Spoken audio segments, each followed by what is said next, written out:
नमस्कार दोस्तों, बहुत बहुत स्वागत है आपका हमारे YouTube channel the social times Hindi में। दोस्तों, आज पूरा विश्व इस रहस्यमय अतिसूक्ष्म कोरोना विषाणु से भयभीत है। ऐसे में प्रत्येक इंसान के अंतर्मन में स्थित परमात्मा की शक्ति मानव कल्याण का सेतु है। ईश्वर अनादि है, अनंत है, उसका ना कोई प्रारंभ है और ना ही कोई अंत। जिसका भी प्रारंभ होता है उसका अंत निश्चित होता है। उसी प्रकार अतिसूक्ष्म जीवाणु कोरोना का प्रारंभ हुआ तो उसका अंत भी निश्चित है। दोस्तों, हमारे प्राचीन ग्रंथों में मानव शरीर एक नहीं 3 माने गए हैं। जिस शरीर को हम देखते हैं वह स्थूल शरीर है। स्थूल शरीर के साथ सूक्ष्म शरीर और कारण शरीर भी रहता है। साधारण मानव को सूक्ष्म शरीर का ज्ञान नहीं होता है।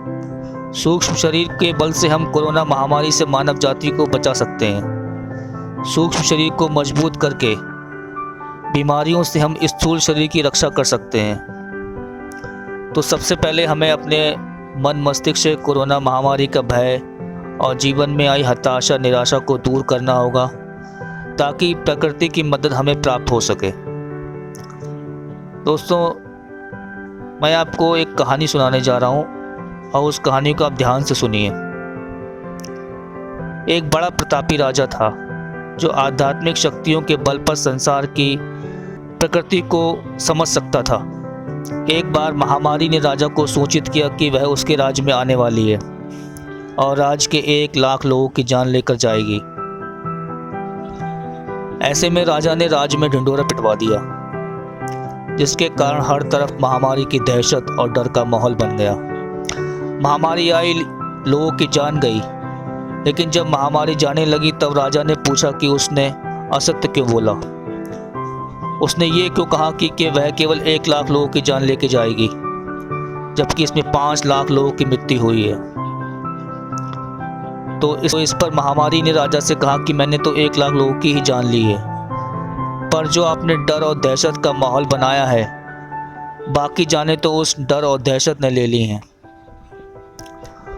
उसी प्रकार कोरोना से बचने के लिए हमें डर, दहशत, हताशा, निराशा को दूर करना होगा। आस्था विश्वास के बल पर ईश्वर की आराधना द्वारा हम हर युद्ध में विजय प्राप्त कर सकते हैं, क्योंकि आस्था से विश्वास जुड़ा हुआ है और विश्वास से हम जुड़े हुए हैं।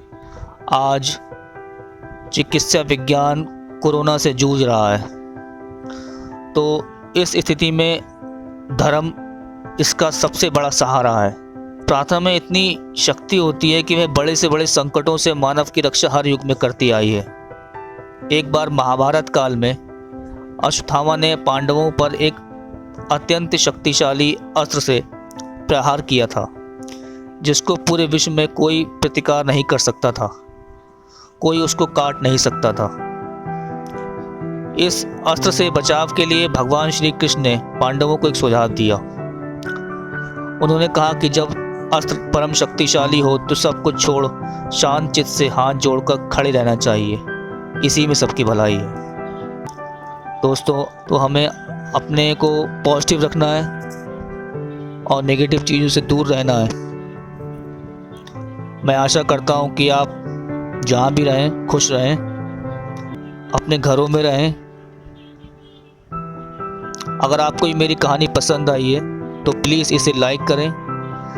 अगर चैनल पर नए आए हैं तो चैनल को सब्सक्राइब करें, बेल आइकन को प्रेस करें कि जब भी मैं कोई नई वीडियो अपलोड करूं तो आपको इसका नोटिफिकेशन मिल जाए। थैंक यू सो मच दोस्तों, थैंक यू।